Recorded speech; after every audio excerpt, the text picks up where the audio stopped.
তো আজকে তোমাদের সামনে আবার নতুন একটি লেকচার নিয়ে হাজির হয়েছি।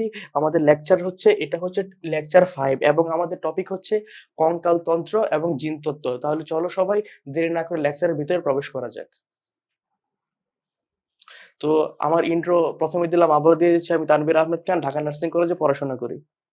আচ্ছা, তো প্রথমেই কঙ্কাল বলতে আমরা কি বুঝি? আমরা সবাই ছোটবেলা থেকে কঙ্কালের সাথে কোনো না কোনো ভাবে পরিচিত।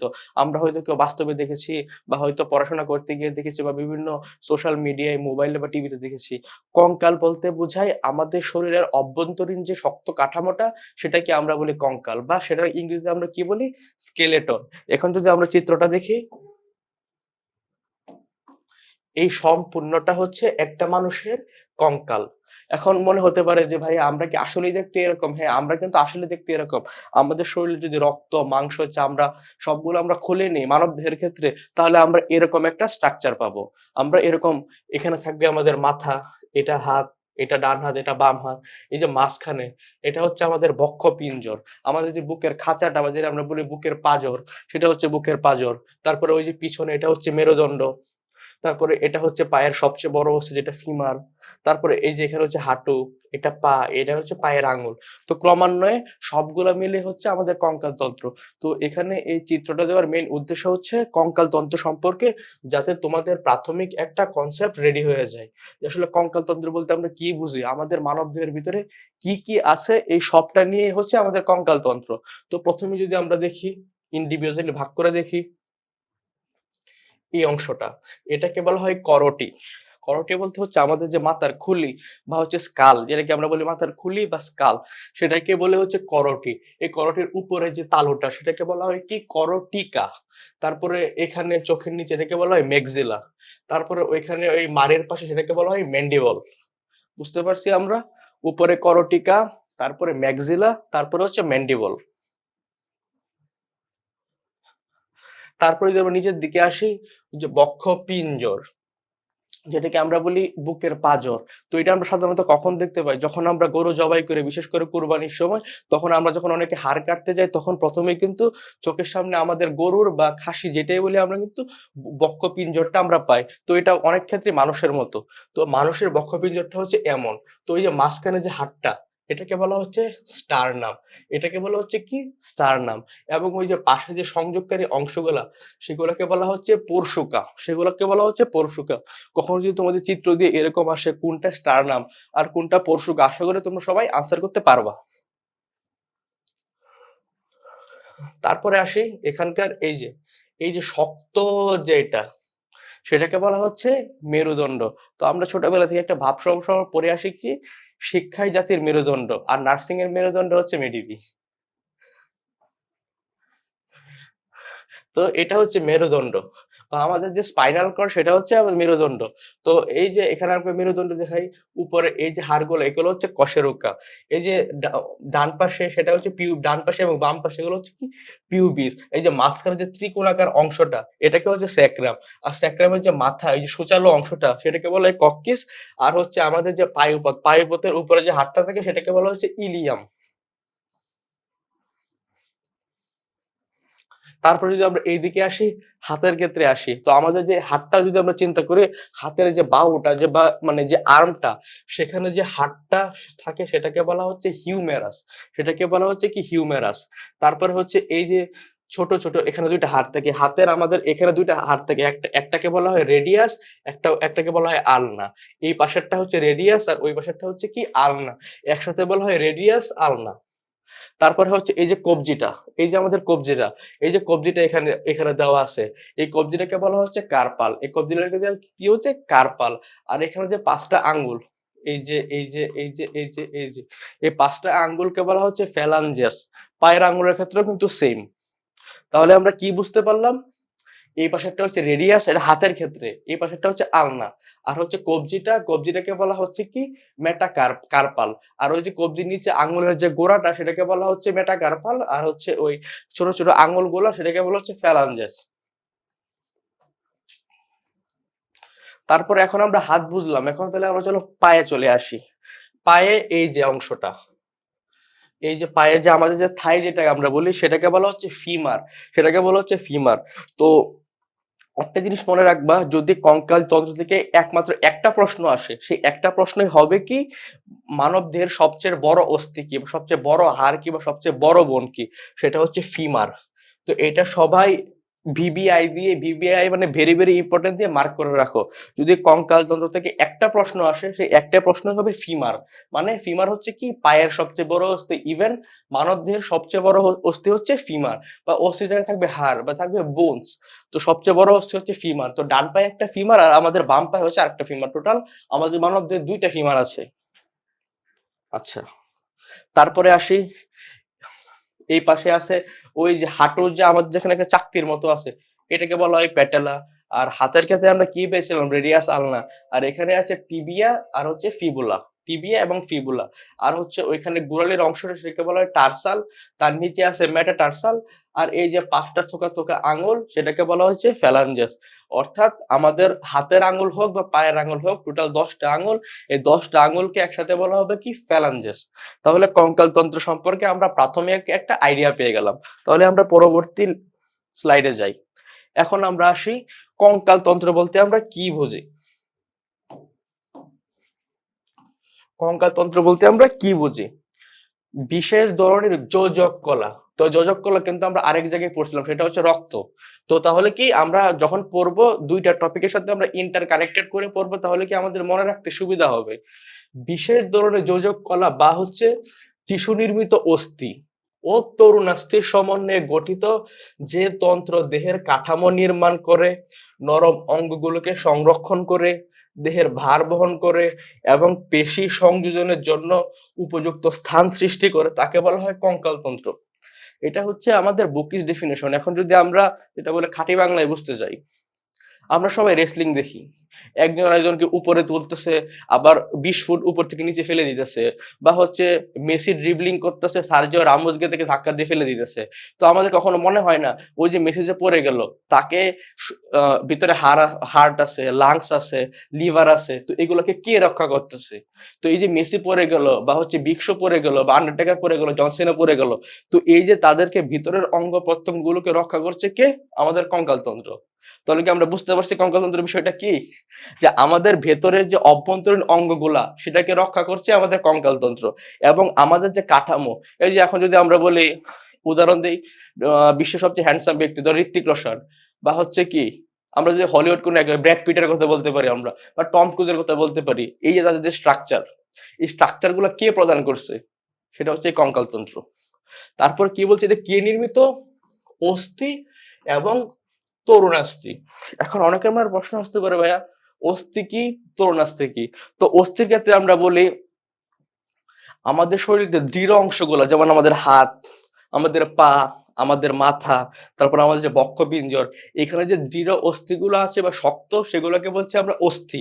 আর তরুণাস্থি বলতে কি বোঝায়, আমাদের নাকের যে মাঝখানে হাড়, অনেক সময় আমরা শুনি, মানে অনেকে বলে যে আমাদের নাকের হাড় বেড়ে গেছে, আসলে কিন্তু এটা হাড় না, ওইটাকে বলা হচ্ছে তরুণাস্থি। বা আমাদের যে কানের লতি, এটা কিন্তু তুমি চাইলেই মুভ করতে পারতেছো, কিন্তু তুমি কি চাইলেই হাতটাকে এরকম ভাবে বাঁকাতে পারতেছো? কখনোই পারতেছো না। কিন্তু কানকে তুমি টান দিলে, তো একটা প্রবাদ আছে, কান টানলে মাথা আসে। তার মানে কি, তুমি যখন কান টান দিবা, কানটা সরবে, কিন্তু তুমি যদি হাত টান দাও, হাতটা কিন্তু তোমার ফ্লেক্সিবল না। তো যেগুলা, যদি আমরা খাঁটি বাংলায় বলতে চাই, যেগুলা ফ্লেক্সিবল সেগুলো হচ্ছে তরুণাস্থি, আর যেগুলো ফ্লেক্সিবল না সেগুলো হচ্ছে অস্থি। ক্লিয়ার সবার কাছে? আশা করি আমরা এখন বুঝতে পারছি। তারপরে ওই যে পেশি সংযোজনের জন্য উপযুক্ত স্থান সৃষ্টি করে, এই যে আমাদের যে পেশি, এখানে একটা পেশি আছে, এখানে একটা পেশি আছে, এই দুইটা পেশিকে যে সংযোগ স্থাপন করবে মাঝখানে, এই যে আমরা হাতটা নাড়াইতে পারতেছি, সামনে আনতেছি, পিছনে আনতেছি, যারা আমরা ফাস্ট বোলিং করি, এই যে এইভাবে পিছন থেকে হাতটা সামনে নিয়ে আসতেছি, তাহলে কি আমাদের এখানে জয়েন্টটা কিন্তু আমরা মুভমেন্ট করতে হচ্ছে। যারা আমরা রিস্ট স্পিন করি, স্পিন বলে এক্ষেত্রে, তখন আমরা কি করি, কবজিটাকে মোচড় দিয়ে আমরা কি বলটাকে স্পিন করাই। এই যে আমরা স্পিন করাইতেছি, অর্থাৎ আমাদের এখানকার যে মুভ করাইতেছি, এই মুভটা করানোর কাজটা কে করে? কঙ্কালতন্ত্র। তাহলে কি আমরা বুঝতে পারছি? আই হোপ আমরা সবাই বুঝতে পারছি।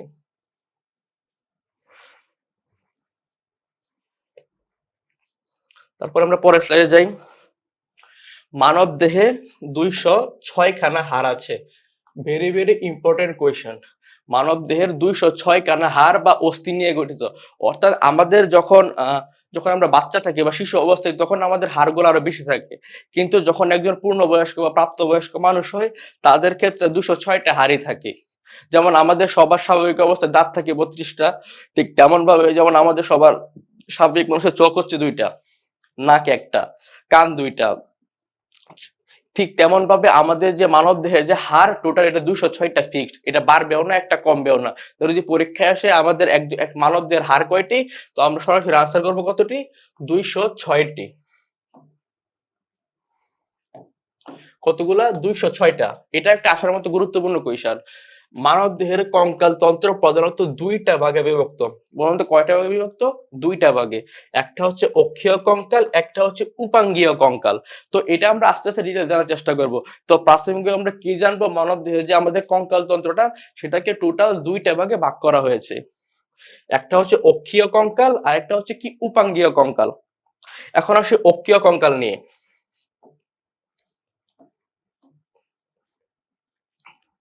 এখন আসি আমরা অক্ষীয় কঙ্কাল। অক্ষীয় কঙ্কালকে আবার 2টা ভাগে ভাগ করা হয়েছে। একটা হচ্ছে করটি আর একটা হচ্ছে দেহ কাণ্ড। তাহলে অক্ষীয় কঙ্কালকে আবার কয়টা ভাগে ভাগ করা হয়েছে? 2টা। একটা হচ্ছে করটি আর একটা হচ্ছে কি দেহ কাণ্ড। তো তোমাদের আমি একটা বিষয় বলে নেই। তো আমরা যে কঙ্কাল তন্ত্র যদি পড়তে চাই তাহলে শুধু কঙ্কাল তন্ত্র দিয়ে মিনিমাম 10টা লেকচার বানানো যাবে, কিন্তু আমাদের সেই 10টা লেকচার আমাদের কখন লাগবে, যখন আমরা একাডেমিক পড়ায় যাব তখন। কিন্তু যখন আমরা অ্যাডমিশনের বিষয় চিন্তা করব তখন কিন্তু আমাদের এত ভাস্ট জানতে হবে না, কারণ কি এতগুলো আমাদের পরীক্ষায় আসবে না। তো এখানে সেগুলো আইডেন্টিফাই করা হয়েছে যেগুলো পরীক্ষায় আসার মতো গুরুত্বপূর্ণ। তাহলে আমরা কি জানলাম, অক্ষীয় কঙ্কালের 2টা অংশ আছে, একটা হচ্ছে করটি আর একটা হচ্ছে কি দেহ কাণ্ড।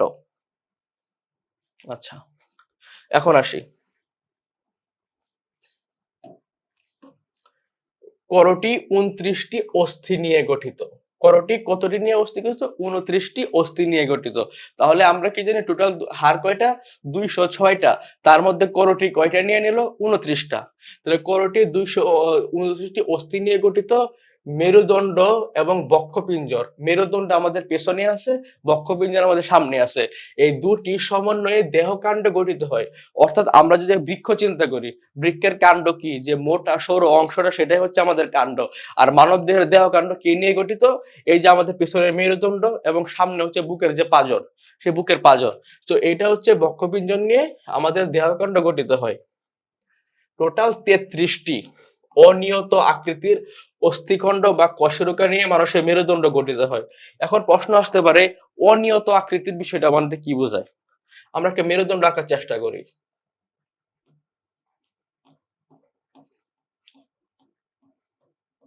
সাপোজ এটা ধরলাম আমরা একটা মেরুদণ্ড, যদি মেরুদণ্ড হয় নাই, আমি এত ভালো করে আঁকতে পারি না, কিন্তু আমরা যদি মেরুদণ্ড চিন্তা করি, অনিয়ত আকৃতির বলতে কি বোঝাই, মানে যদি একটা বিষয় একটা যদি আমরা বোনস চিন্তা করি, তার ও মানে পশ্চাৎ অংশ এবং যে অগ্রভাগ, সেগুলো যদি বোনস গুলোর যদি সাইজ বা রেশিও যদি ঠিক সমানভাবে থাকে তাহলে সেটা হবে নিয়ত আকৃতির। আর যদি কখনো উপরের দিকটা একটু সরু, নিচের দিকটা একটু প্রশস্ত মোটা, তাহলে সেটা হবে কি মানে অনিয়ত আকৃতির। তাহলে এখানে এটাই বলা হয়েছে।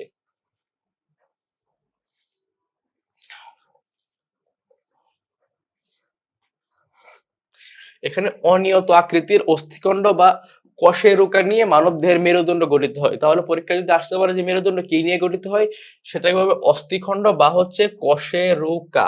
কি হবে? অস্থিখণ্ড বা হচ্ছে কশেরুকা নিয়ে। এবং মানব দেহের সবচেয়ে বড় অস্থি হচ্ছে ফিমার। মানব দেহের সবচেয়ে বড় অস্থি কি, বা সবচেয়ে বড় অস্থি হচ্ছে ফিমার। তো আমি কিন্তু তোমাদেরকে ক্লাসের শুরুতেই কিন্তু প্রথমে বলে দিয়েছিলাম যে এখান থেকে আসার মতো যদি একটা গুরুত্বপূর্ণ এমসিকিউ থাকে সেটা হবে মানবদের সবচেয়ে বড় অস্থি কি, সেটা হচ্ছে ফিমার। তাহলে এখানে আমরা আবার আমাদের লেকচারে পেয়ে গেলাম মানবদের সবচেয়ে বড় অস্থি হচ্ছে ফিমার।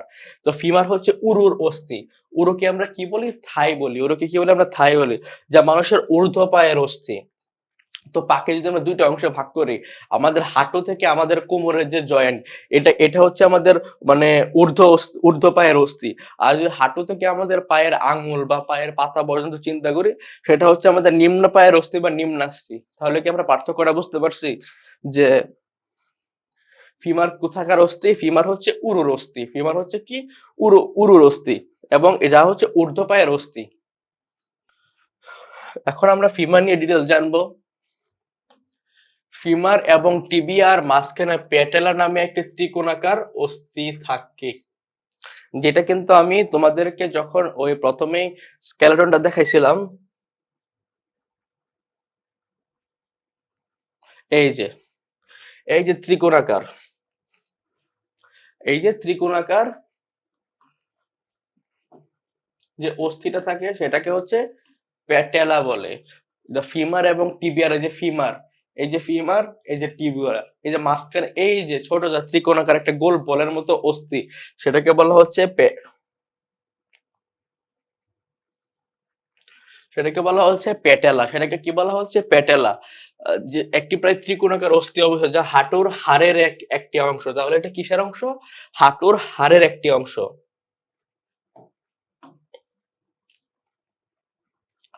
এবং মানুষের দেহে সবচেয়ে ছোট অস্থি হলো কানের ভেতরের অস্থি, যাকে বলা হয় স্টেপিস। তাকে বলা হয় স্টেপিস। তো যদি আমরা পরীক্ষায় বড়টাও আসতে পারে, ছোটটাও আসতে পারে, তো মাঝারি ধরনের অনেক অস্থি আছে। মাঝারি ধরনের আমাদের শরীরে অনেক অস্থি আছে।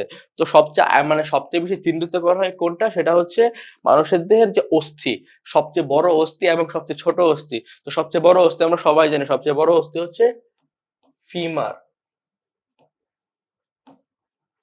সবচেয়ে বড় অস্থি হচ্ছে ফিমার, এবং সবচেয়ে ছোট অস্থি হচ্ছে স্টেপিস। দুই বা ততোধিক অস্থির সংযোগ স্থলকে বলা হয় অস্থি সন্ধি। দুই বা ততোধিক অস্থির সংযোগ স্থলকে বলা হয় কি? অস্থি সন্ধি। অস্থিগুলো পরস্পরের সাথে যোজক কলা দিয়ে যুক্ত থাকে। অস্থিগুলো পরস্পরের সাথে কি দিয়ে যুক্ত থাকে? যোজক কলা দিয়ে যুক্ত থাকে। অর্থাৎ আমাদের যে এই যে অস্থি যে থাকে, একটার সাথে আরেকটা যে যুক্ত থাকে, এই যে হাতের একটা অংশের সাথে আরেকটা অংশ যে যুক্ত থাকে, সেটা কি দিয়ে যুক্ত থাকে? যোজক কলা। তাহলে কি এই স্লাইডটা আমরা আশা করি বুঝতে পারছি।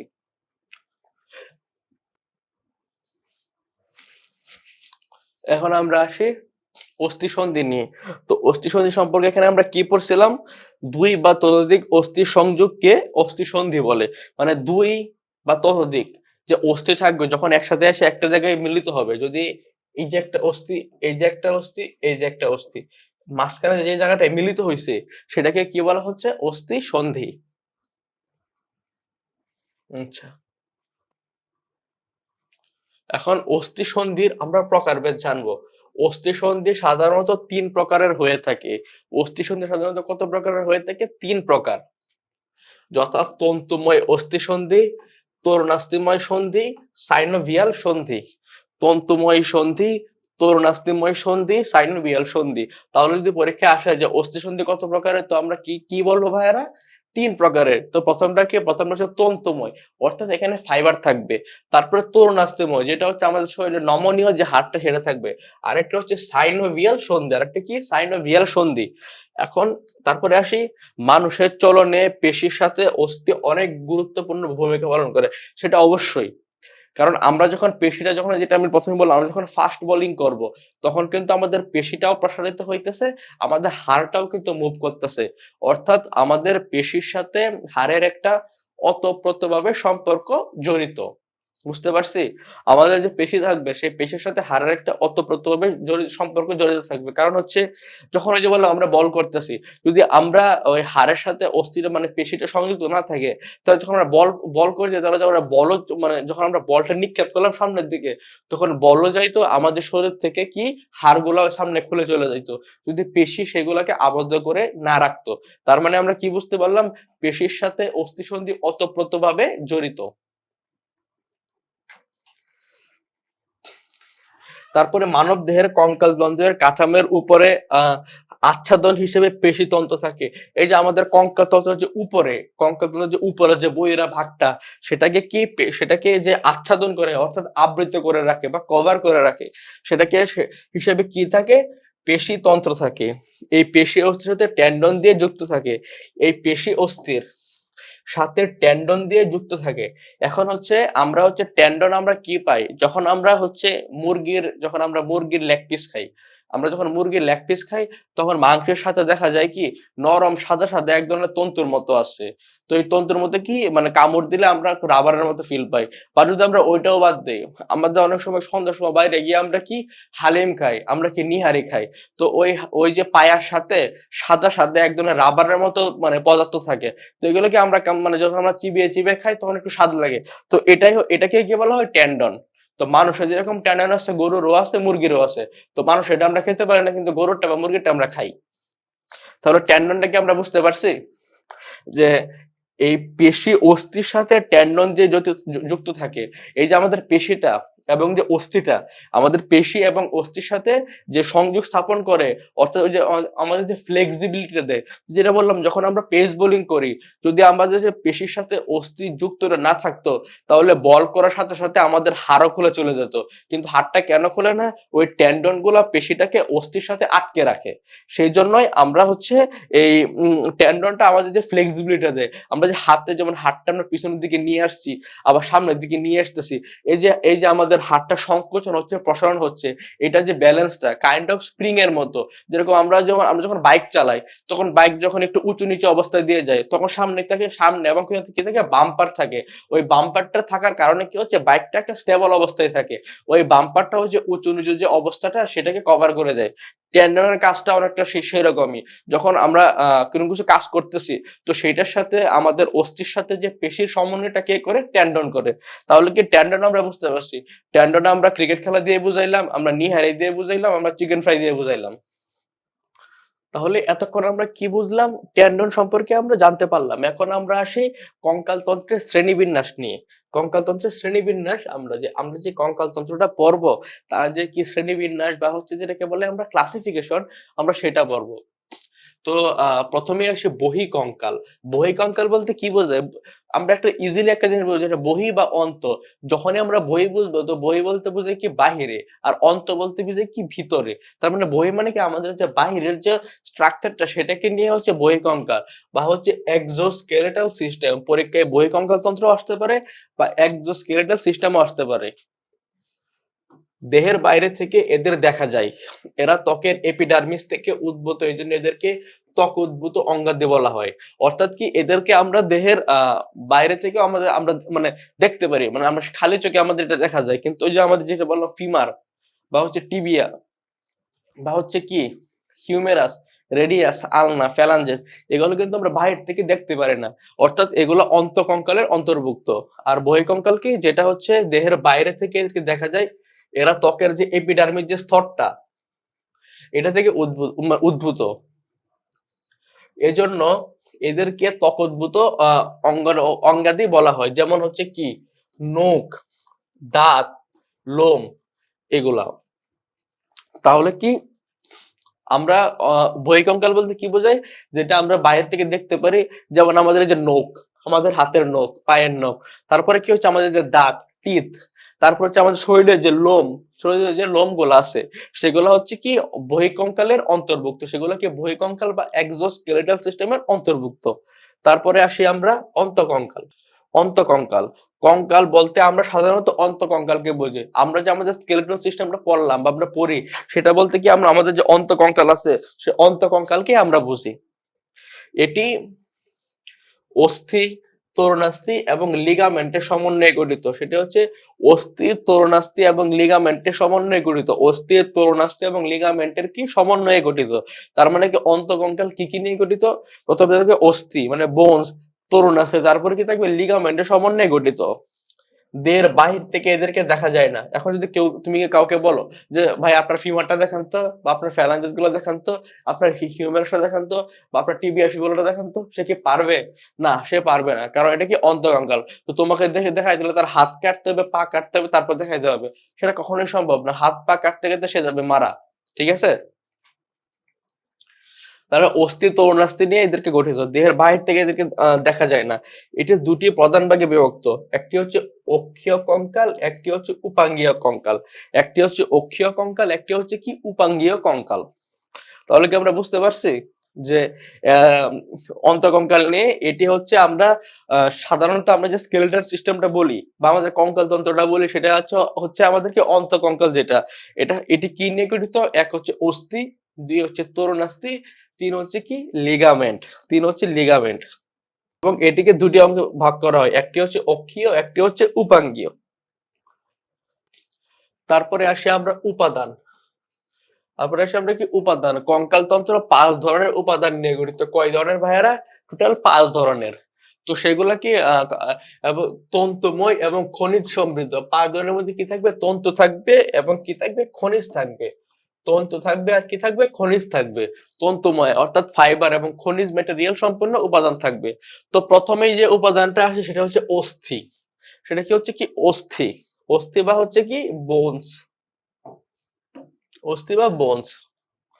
অস্থি কঙ্কাল তন্ত্রে উপস্থিত সুদৃঢ় যোজক টিস্যু, যা প্রধানত ক্যালসিয়াম লবণ দিয়ে গঠিত। তাহলে অস্থি কি দিয়ে গঠিত? অস্থি হচ্ছে সুদৃঢ় যোজক টিস্যু, যা প্রধানত ক্যালসিয়াম লবণ দিয়ে গঠিত। তাহলে পরীক্ষায় যদি আসে অস্থির গঠনের প্রধান উপাদান কি, তাহলে আমরা কি আনসার করব? এখান থেকে দেখো, সেটা হচ্ছে ক্যালসিয়াম লবণ। সেটা হচ্ছে কি? ক্যালসিয়াম লবণ। তারপরে যে টপিকটা আসি, আমরা প্রথম উপাদান পেয়ে গেলাম অস্থি। তারপরের টপিক হচ্ছে কোমলাস্থি। কোমলাস্থি বা হচ্ছে তরুণাস্থি, যেটাকে আমরা ইংরেজিতে বলি কি? কার্টিলেজ। ইংরেজিতে কি বলি আমরা? কার্টিলেজ। কোমলাস্থি কঙ্কাল তন্ত্রে অবস্থিত স্থিতিস্থাপক ধরনের যোজক টিস্যু, তবে এতে সাধারণত কোনো ক্যালসিয়াম থাকে না। এখন আসি স্থিতিস্থাপক কি। তোমাদের একটু আমরা ফিজিক্স পড়াই, তো ফিজিক্সে আমরা সবাই স্থিতিস্থাপক সম্পর্কে আমরা জানতে পারছি। স্থিতিস্থাপক হচ্ছে ওইসব পদার্থ যেগুলাকে প্রয়োজনের খাতিরে সংকোচন বা প্রসারণ করার পর যদি আবার সেটা ছেড়ে দেওয়া হয়, তখন যদি আবার পূর্বের অবস্থায় ফিরে আসে, সেটাকে বলা হয় স্থিতিস্থাপক পদার্থ। অর্থাৎ যদি আমরা একটা স্প্রিং চিন্তা করি, স্প্রিংকে আমরা টেনে লম্বা করলাম, বা একটা রাবারের ফিতা টেনে লম্বা করলাম, ছেড়ে দিলাম, সেটা একসময় আবার ওই অবস্থানে চলে আসবে। আমরা একটা ফোম চিন্তা করলাম, ফোমকে আমরা প্রসারিত মানে সংকুচিত করলাম, সংকুচিত করার পর ছেড়ে দিলাম, সেটা আবার ওই অবস্থায় চলে আসবে। অর্থাৎ এগুলো হচ্ছে কি? স্থিতিস্থাপক পদার্থ। এখন আমরা যদি বলি তরুণাস্থির ক্ষেত্রে, কানের ক্ষেত্রে বলি, যদি আমরা কানকে যদি আমরা যে টেনে, যেমন কান টানলে মাথা আসে, আমরা কানটা টানলাম, টানলে কি কানটা একটু হলেও লম্বা হয়েছে, ছেড়ে দিলাম, আবার কি কানটা তার আগের অবস্থানে চলে গেছে। অর্থাৎ এটা হচ্ছে একটা তরুণাস্থি। যে নাককে আমরা চাইলে কি নাড়িতে পারি, ডানে নাড়াইতে পারি, বামে নাড়াইতে পারি। এটা করে আমরা যখন আমরা ছোট বাচ্চাদের আমরা নাক ধরে একটু টানি, কান ধরে একটু টানি, তো এটা কি এরকম করলে কি তারা আবার আগের অবস্থানে ফিরে যায়। তো এই জন্য তরুণাস্থি গুলা কি? স্থিতিস্থাপক পদার্থ দিয়ে গঠিত, এবং এখানে সাধারণত ক্যালসিয়াম থাকে না। তার কি অস্থিতে ক্যালসিয়াম থাকে, কিন্তু তরুণাস্থিতে ক্যালসিয়াম থাকে না। বুঝতে পারছি আমরা? তারপরে সে লিগামেন্ট বা অস্থিবন্ধনী হচ্ছে ঘন, কেমন ঘন? শ্বেতবর্ণের তন্তুময় ও স্থিতিস্থাপক বন্ধনী দিয়ে গঠিত, যা দিয়ে একটি অস্থি অন্য অস্থির সাথে যুক্ত থাকে। একটি অস্থি অন্য অস্থির সাথে কি থাকে? যুক্ত থাকে। তাহলে লিগামেন্ট বলতে আমরা কি বুঝি? লিগামেন্ট বা অস্থিবন্ধনী হচ্ছে ঘন শ্বেতবর্ণের তন্তুময় স্থিতিস্থাপক বন্ধনী, যা দিয়ে একটি অস্থি অন্য অস্থির সাথে যুক্ত থাকে। এগুলোকে এগুলো বিভিন্ন অঙ্গকে সঠিক স্থানে ধরে রাখতে সহায়তা করে। এখন আমরা লিগামেন্ট বলতে আমরা কি বুঝলাম? লিগামেন্ট বা সেটা হচ্ছে অস্থিবন্ধনী, অর্থাৎ কি একটি অস্থিকে আরেকটি অস্থির সাথে এভাবে কি করে যুক্ত করে রাখে। এবং এটি দেখতে কিরকম? উপাদানগুলা ঘন শ্বেতবর্ণের তন্তুময়। অর্থাৎ যেটা বললাম, যখন আমরা লেগ পিস খাই মুরগির, তখন ওই সাদা সাদা অংশ থাকে সেগুলা স্থিতিস্থাপক বন্ধনী দিয়ে গঠিত, যা একটি অন্য অস্থির সাথে বিভিন্ন অঙ্গকে সঠিক স্থানে ধরে রাখতে সাহায্য করে। অর্থাৎ ওই যে বললাম, তুমি যখন হাতটাকে তুমি ফাস্ট বল করলা, হাতটাকে এরকম ভাবে তুমি সংকোচন বা প্রসারণ করলা, তখন কি হাতটা কিন্তু একটা অবস্থান থেকে আরেকটা অবস্থানে চলে যাচ্ছে। যদি লিগামেন্ট গুলা না থাকতো, তাহলে কি হাতটা তোমার খুলে চলে যেত, কিন্তু এই খুলে চলে যাওয়াটা রোধ করে কি? এই লিগামেন্ট। তাহলে লিগামেন্টের কাজটা আমরা বুঝতে পারছি, আশা করি আমরা বুঝতে পারছি। তারপরে আসে আমরা টেন্ডন। টেন্ডন হলো হালকা মজবুত শ্বেতবর্ণ নমনীয় অস্থিতিস্থাপক তন্তুময় যোজক টিস্যু, যেগুলো মাংসপেশির সাথে অবস্থান করে পেশি এবং অস্থির মধ্যে কি করে? সংযোগ রক্ষা করে। পেশি এবং অস্থির মধ্যে সংযোগ রক্ষা করে। তাহলে টেন্ডন হলো কি? টেন্ডন হলো ঘন, মজবুত, শ্বেতবর্ণের, নমনীয়, অস্থিতিস্থাপক তন্তুময়। তাহলে কি লিগামেন্ট ছিল ওগুলো কিন্তু তরুণাস্থি ছিল কিন্তু স্থিতিস্থাপক, আর এগুলো কিন্তু অস্থিতিস্থাপক। অর্থাৎ তুমি যদি টেনে লম্বা করো তাহলে সেটা লম্বাই থাকবে, এটা আগের অবস্থানে ফিরে যাবে না, এরকম বিষয়টা। যোজক টিস্যু, এটাও কি যোজক, যোজক টিস্যু যেগুলো মাংসপেশির সাথে অবস্থান করে, অর্থাৎ মাংসপেশির সাথে অবস্থান করে, এবং এটার কাজ হচ্ছে মাংসকে হাড়ের সাথে লাগায় রাখা, পেশি এবং অস্থির মধ্যে সংযোগ রক্ষা করে। এই যে আমাদের হাতের যে পেশিটা, এই যে হাতের যে পেশিটা, এটাকে যে আমাদের লাগিয়ে রাখছে মাংসের সাথে, সেটাকে কে লাগিয়ে রাখছে? টেন্ডন। সেটাকে কে লাগিয়ে রাখছে? টেন্ডন। সেটা কে লাগিয়ে রাখছে? টেন্ডন। আর লিগামেন্ট হচ্ছে অস্থির সংযোগস্থলে থাকে। তাহলে টেন্ডন আর লিগামেন্টটাকে আমরা বুঝতে পারছি, আশা করি আমরা বুঝতে পারছি। তারপরে আসি আমরা অস্থিসন্ধি বা হচ্ছে জয়েন্ট। অস্থিসন্ধিকে কি বলে? আমরা জয়েন্ট। তো আমরা অনেক সময় হকারদেরকে বলি যে জয়েন্টে জয়েন্টে ব্যথা, পয়েন্টে পয়েন্টে ব্যথা। তো এই যে জয়েন্টে জয়েন্টে ব্যথা বলতে আমরা কি বুঝি? অস্থিসন্ধিতে ব্যথা, অস্থিসন্ধিতে ব্যথা। আমরা যে উদাহরণগুলো দিব সেগুলো দিব বাস্তবসম্মত, যেটা আমাদের চারপাশের পরিবেশের সাথে খাপ খাবে। তো একটি অস্থি অন্য একটি অস্থির সাথে সংযুক্ত হয়ে যে সন্ধিস্থল গঠন করে তাকে বলা হয় অস্থিসন্ধি। অস্থিসন্ধির থাকার কারণে দেহের বিভিন্ন অঙ্গকে বিভিন্ন মাত্রায় সঞ্চালন করা যায়, যার ফলে চলন, নরন, ভার বহন ও বিভিন্ন কাজকর্ম সহজ হয়। তাহলে কি আমরা অস্থিসন্ধি বুঝতে পারছি? একটি অস্থি অন্য একটি অস্থির সাথে সংযুক্ত হয়ে যে সন্ধিস্থল গঠন করে, অর্থাৎ যে মিলনস্থল গঠন করে, সেটাকে বলা হয় কি? অস্থিসন্ধি। এবং অস্থিসন্ধি থাকার কারণে দেহের বিভিন্ন অঙ্গকে বিভিন্ন মাত্রায় সঞ্চালন করা, অর্থাৎ বিভিন্ন ভাবে কি তোমার চালনা করা যায়, যার ফলে চলন, আমরা চলতে পারতেছি, নরন, এই যে হাত নড়াইতে পারতেছি, তারপরে ভার বহন, যেমন আমরা এই যে বিভিন্ন আমরা বাজারে ব্যাগ নিয়ে যাই, তারপরে যে কোনো বস্তু, এই যে আমরা এটা একটু ধরি, এটা এখান থেকে আমরা এখানে নিয়ে গেলাম, তো এটা কি অস্থিসন্ধি কাজটা করতেছে, এবং বিভিন্ন কাজকর্ম কি করে দেয়? সহজ করে দেয়। তাহলে কি আমরা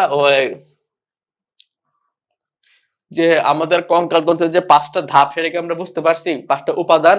প্রথমটা হচ্ছে অস্থি, তারপর একটা হচ্ছে কোমলাস্থি, তারপর একটা হচ্ছে লিগামেন্ট, তারপর হচ্ছে টেন্ডন, তারপর একটা অস্থিসন্ধি। টোটাল কয়টা ভাগ? 5টা ভাগ। আশা করি আমরা সবাই বুঝতে পারছি।